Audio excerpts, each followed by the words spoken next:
দেখুন বন্ধুরা, এই মেয়েটা কাঁদলে তার চোখ দিয়ে সোনা বের হয়। তার স্বামী তাকে অনেক কষ্ট দেয়, তাকে বেঁধে রেখে। আর সেই সব সোনা দিয়ে সে অনেক রকমের কাপড় চোপড় বানায়।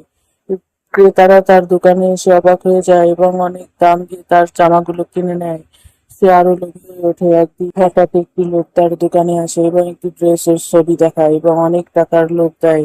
সে রাজি হয়ে যায়। সে মেয়েটির কাছে আসে, তাকে দেখায় যে এই ড্রেসটা তৈরি করতে হবে। তুমি কাঁদো, কাঁদো, তুমি কাঁদো, কিন্তু সে কাঁদে না। সে কিছুতেই তার চোখ দিয়ে আর স্বর্ণ বেরোয় না। লোকটি পেঁয়াজ কাটতে আরম্ভ করে, সে কেঁদে দেয়, কিন্তু মেয়েটির চোখ দিয়ে কোনো কান্না বের হয় না।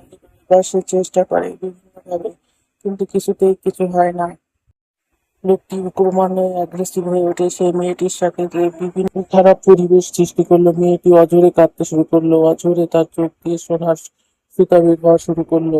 মেয়েটি এত দুঃখ পেয়েছিল যে তার চোখ দিয়ে এত সুতা বের হয়েছে যে কাপড় বুননের যন্ত্রটাই নষ্ট হয়ে গিয়েছিল এবং ওই লোকটাও আটকা পড়ে গেছিল। সে তাড়াতাড়ি টাকাগুলো নিয়ে পালিয়ে গেল।